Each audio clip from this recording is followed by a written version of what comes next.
देखिए, सैचुरेटेड और अनसैचुरेटेड के विषय में अब हम जानते हैं। सैचुरेटेड का मतलब है जहाँ पर कोई भी डबल बॉन्ड या ट्रिपल बॉन्ड नहीं होता है, उसको हम सैचुरेटेड कहते हैं। सैचुरेटेड का मतलब है जैसे अगर ये कार्बन है और कार्बन के पास में 4 वैलेंसीज होती हैं इस तरीके से, तो ये चारों वैलेंसीज यदि फुलफिल हो जाएं, मान लीजिए हाइड्रोजन से या फिर किसी और ग्रुप से, तो जब ये फुलफिल होती हैं तो इसको हम कहते हैं सैचुरेटेड। इसका एग्जाम्पल है पामेटिक एसिड। दूसरा है अनसैचुरेटेड, जहाँ पर डबल और ट्रिपल बॉन्ड प्रेजेंट हो सकते हैं, इसका एग्जाम्पल है एराकिडोनिक एसिड। यहाँ पर आप देखो, ये सीधी चेन है, ये देखो आप यहाँ पर एक सीधी चेन है, सैचुरेटेड है। तो जब जब ये सीधी चेन इस तरीके से होंगी, जब ये एक दूसरे के साथ इकट्ठी होकर के बॉन्डिंग करेंगी, तो फिर इनकी पैकिंग जो होती है वो अच्छी तरीके से होती है, और जिस चीज़ की पैकिंग ज़्यादा अच्छी तरीके से होती है वो चीज़ सॉलिडिफाई हो जाती है, और जो चीज़ ज़्यादा सॉलिड होगी उसका मेल्टिंग पॉइंट भी ज़्यादा हो जाता है।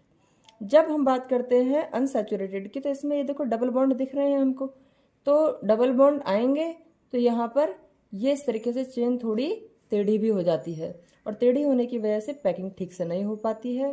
पैकिंग ठीक से नहीं होगी तो लिक्विड बन जाता है, और लिक्विड बन जाता है तो फिर मेल्टिंग पॉइंट भी इसका कम ही होता है। अब बात करते हैं हम लिपिड की। लिपिड किससे मिलकर के बना होता है? देखिए, लिपिड जो होता है वो फैटी एसिड और ग्लिसरॉल का बना होता है। जैसा कि आप जानते हैं कि ग्लिसरॉल का स्ट्रक्चर जो होता है वो होता है 1 कार्बन 2 कार्बन 3 कार्बन। मैंने यहाँ पे दिखा दिया है, 1 कार्बन, दूसरा कार्बन, तीसरा कार्बन, यानी कि इसमें सिर्फ 3 कार्बन है और 3 ही OH ग्रुप हैं। तो ये 3 OH ग्रुप आपको यहाँ पे दिख रहे हैं। तो इस OH ग्रुप को हम कहते हैं हाइड्रोक्सिल ग्रुप। तो इसलिए यहाँ पर हमने बोला 3 हाइड्रोक्सी है, तो इसलिए ट्राई हाइड्रोक्सी। और क्योंकि 3 कार्बन है तो प्रोप, और क्योंकि ये एल्केन है तो एन, इसलिए ट्राई हाइड्रोक्सी प्रोपेन। ठीक है। इसके बाद में हम इसको कहते हैं ग्लिसरॉल, जो कि इसका कॉमन नेम है। अब ग्लिसरॉल में आप देखें, यदि हम एक फैटी एसिड जोड़ दें, कौन सा फैटी एसिड? ये वाला फैटी एसिड यदि हम इसमें जोड़ दें तो ये मोनोग्लिसराइड बनता है, 2 जोड़ेंगे तो डाइग्लिसराइड, और 3 जोड़ेंगे तो ट्राइग्लिसराइड। ठीक है।